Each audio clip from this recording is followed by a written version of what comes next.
খবৰ লৈ অহাৰ চেষ্টা কৰিছোঁ। লোকসভা নিৰ্বাচনৰ প্ৰাক্ষণত এতিয়া অসম জাতীয় পৰিষদৰ সভাপতি লুৰিণজ্যোতি গগৈ কোনে প্ৰতাৰণা কৰিলে? এই প্ৰশ্ন এতিয়া সৰ্বতে উত্থাপন হোৱা দেখিবলৈ পোৱা গৈছে, কিয়নো নিৰ্বাচনৰ পূৰ্বে অসম জাতীয় পৰিষদত এতিয়া মুখ্যম আঘাত হানি এগৰাকী অসম জাতীয় পৰিষদৰ নেতাই বিজেপি দলত যোগদান কৰিছে। প্ৰাক্তন আছু নেতা আছিল এগৰাকী লিখন বৰুৱা, সমান্তৰালকৈ অসম জাতীয় পৰিষদৰ নেতা আছিল। লুৰিণজ্যোতি গগৈ ঘনিষ্ঠ আছিল আৰু তাৰ পিছতে লুৰিণজ্যোতি গগৈক এতিয়া মুখ্যম আঘাত হানি বা অসম জাতীয় পৰিষদক মুখ্যম আঘাত হানি বিজেপি দলত যোগদান কৰা দেখিবলৈ পোৱা গৈছে অসম জাতীয় পৰিষদৰ নেতা লিখন বৰুৱাই। আমি সবিস্তাৰে খবৰটো লৈ অহাৰ চেষ্টা কৰিম। ডিব্ৰুগড়ত অসম জাতীয় পৰিষদত মুখ্যম আঘাত, বিজেপিলৈ অসম জাতীয় পৰিষদৰ নেতা লিখন বৰুৱা প্ৰাক্তন আছু নেতা তথা লুৰিণজ্যোতি গগৈ সতীৰ্থ আছিল। 2021 চনত অজাপৰ হৈ লাহোৱাল সমষ্টিৰ পৰা প্ৰতিদ্বন্দ্বিতা আগবঢ়াইছিল বৰুৱাই। 15,000 ভোট পাবলৈ সক্ষম হৈছিল অজাপৰ ডিব্ৰুগড় জিলাৰ এগৰাকী প্ৰাক্তন সভাপতি লিখন বৰুৱাই আৰু লাহোৱালৰ বিধায়ক বিনোদ হাজৰিকাৰ নেতৃত্বত বিজেপিত যোগদান কৰে লিখন বৰুৱাই। যোগদান কাৰ্যসূচীত উপস্থিত থাকে কেন্দ্ৰীয় মন্ত্ৰী বা ডিব্ৰুগড় লোকসভা সমষ্টিৰ বিজেপি প্ৰাৰ্থী সৰ্বানন্দ সোণোৱাল। পুনৰবাৰ উল্লেখ কৰিছোঁ, লিখন বৰুৱা প্ৰাক্তন আছু নেতা তথা লুৰিণজ্যোতি গগৈ সতীৰ্থ আছিল। 2021 চনত অজাপৰ হৈ অসম জাতীয় পৰিষদৰ হৈ লাহোৱাল সমষ্টিৰ পৰা প্ৰতিদ্বন্দ্বিতা আগবঢ়াইছিল। 15,000 ভোট পাবলৈ সক্ষম হৈছিল এগৰাকী লিখন বৰুৱাই আৰু লাহোৱালৰ বিধায়ক বিনোদ হাজৰিকাৰ বিৰুদ্ধে অৱতীৰ্ণ হৈছিল নিৰ্বাচনত। আৰু তাৰ পিছতে এতিয়া তেখেতৰ উপস্থিতিতে বিজেপিত যোগদান কৰা পৰিলক্ষিত হৈছে। আৰু এই যোগদান কাৰ্যসূচীত উপস্থিত আছিল কেন্দ্ৰীয় মন্ত্ৰী সৰ্বানন্দ সোণোৱাল তথা ডিব্ৰুগড় লোকসভা সমষ্টিৰ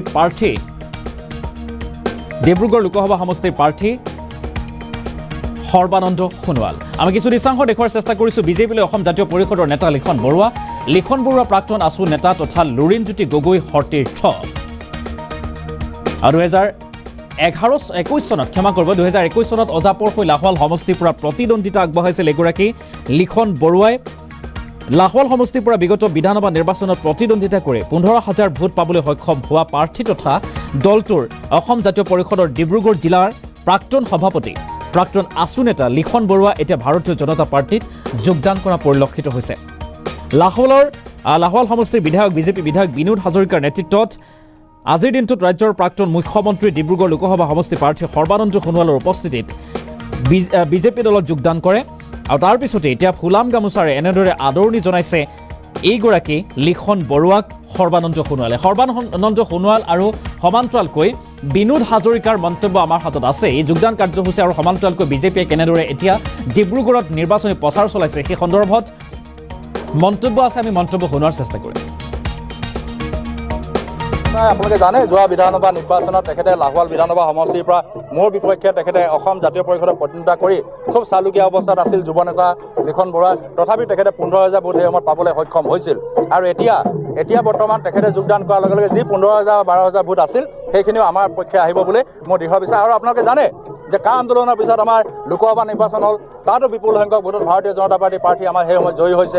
ঠিক ইয়াৰ পিছতে আমাৰ বিধানসভা ইলেকশ্যন হ'ল, কা গৃহীত হোৱাৰ পিছত বিধানসভা নিৰ্বাচন অনুষ্ঠিত হ'ল। তেতিয়াও আমি ভাৰতীয় জনতা পাৰ্টীয়ে আমাৰ ডিব্ৰুগড় জিলা আৰু তিনিচুকীয়া জিলাত আমি 100% আমি জয়লাভ কৰিছিলোঁ। সেইকাৰণে উজনি কৈ থাকে, মই উজনিত কি প্ৰভাৱ পৰিব লুৰিণজ্যোতিৰ বিষয়ে মই বিশেষ ক'ব নোৱাৰোঁ, কিন্তু আমি জানো যে আমি 70% ভোট বা 75% ভোট আমাৰ ভাৰতীয় জনতা পাৰ্টীৰ মিত্ৰজোঁটৰ প্ৰাৰ্থী সৰ্বানন্দ সোণোৱাল ডাঙৰীয়াই পাব বুলি মোৰ দৃঢ় বিশ্বাস। গতিকে মই ৰাইজৰ শ্ৰীচৰণত কোটি প্ৰণাম যাচিছোঁ, সকলোৱে আশীৰ্বাদ বিচাৰিছোঁ, সকলোৱে সমৰ্থন বিচাৰিছোঁ। আৰু আজি বিনোদ হাজৰিকা ডাঙৰীয়াৰ নেতৃত্বত যি শক্তিশালী আমাৰ ইয়াত কাৰ্যকৰ্তাসকলে এটা পৰিৱেশ ৰচনা কৰিলে, তাৰ বাবে মই অত্যন্ত উৎসাহিত। আৰু জনপ্ৰতিনিধি হিচাপে জনপ্ৰিয়তা অৰ্জন কৰা কৰ্মৰ যোগেদি বিনোদ হাজৰিকা ডাঙৰীয়াই ইতিমধ্যে মানুহৰ মনৰ এটা সুকীয়া আসন তেখেতে তাত গঢ় দিবলৈ সক্ষম হৈছে। গতিকে বিনোদ হাজৰিকাৰ ভাল কামৰ যোগেদি তেখেতে যিখিনি জনপ্ৰিয়তা অৰ্জন কৰিছে তাৰ বাবে মই তেখেতক ধন্যবাদ জনাইছোঁ। মই আশা ৰাখিছোঁ তেখেতৰ নেতৃত্বত নিশ্চিতভাৱে আগন্তুক এই নিৰ্বাচনটোত প্ৰতিগৰাকী কাৰ্যকৰ্তাই অত্যন্ত নিষ্ঠা সহকাৰে ৰাইজৰ শ্ৰীচৰণত মূৰ দোৱাই দলৰ হৈ তেখেতসকলে আশীৰ্বাদ ল'ব আৰু দলৰ বাবে ৰাইজৰ সমৰ্থন প্ৰাৰ্থনা জনাব। সমাজসেৱক, প্ৰাক্তন ছাত্ৰ নেতা, গতিকে মই তেখেতক আজি তেখেতে যোগদান কৰাৰ বাবে মই আন্তৰিকতাৰে স্বাগতম জনাইছোঁ।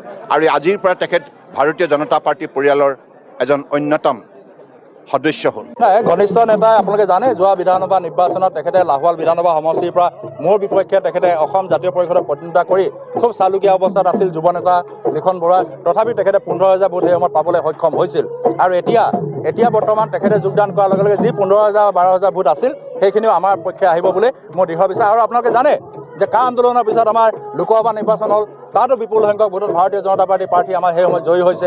ঠিক ইয়াৰ পিছতে আমাৰ বিধানসভা ইলেকশ্যন হ'ল, কা গৃহীত হোৱাৰ পিছত বিধানসভা নিৰ্বাচন অনুষ্ঠিত হ'ল। তেতিয়াও আমি ভাৰতীয় জনতা পাৰ্টীয়ে আমাৰ ডিব্ৰুগড় জিলা আৰু তিনিচুকীয়া জিলাত আমি 100% আমি জয়লাভ কৰিছিলোঁ। সেইকাৰণে উজনি কৈ থাকে, মই উজনিত কি প্ৰভাৱ পৰিব লুৰিণজ্যোতিৰ বিষয়ে মই বিশেষ ক'ব নোৱাৰোঁ, কিন্তু আমি জানো যে আমি 70% ভোট বা 75% ভোট আমাৰ ভাৰতীয় জনতা পাৰ্টীৰ মিত্ৰজোঁটৰ প্ৰাৰ্থী সৰ্বানন্দ সোণোৱাল ডাঙৰীয়াই পাব বুলি মোৰ দৃঢ় বিশ্বাস। গতিকে মই ৰাইজৰ শীৰ্ষণত কোটি কোটি প্ৰণাম যাচিছোঁ, সকলোৱে আশীৰ্বাদ বিচাৰিছোঁ, সকলোৱে সমৰ্থন বিচাৰিছোঁ।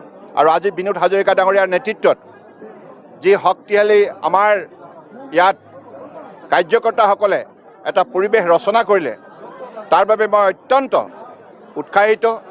আৰু জনপ্ৰতিনিধি হিচাপে জনপ্ৰিয়তা অৰ্জন কৰা কৰ্মৰ যোগেদি বিনোদ হাজৰিকা ডাঙৰীয়াই ইতিমধ্যে মানুহৰ মনৰ এটা সুকীয়া আসন তেখেতে তাত গঢ় দিবলৈ সক্ষম হৈছে। গতিকে বিনোদ হাজৰিকাৰ ভাল কামৰ যোগেদি তেখেতে যিখিনি জনপ্ৰিয়তা অৰ্জন কৰিছে তাৰ বাবে মই তেখেতক ধন্যবাদ জনাইছোঁ।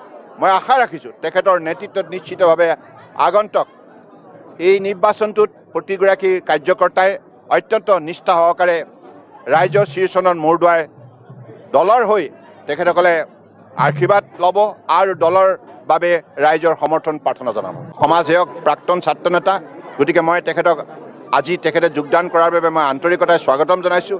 আৰু আজিৰ পৰা তেখেত ভাৰতীয় জনতা পাৰ্টী পৰিয়ালৰ এজন অন্যতম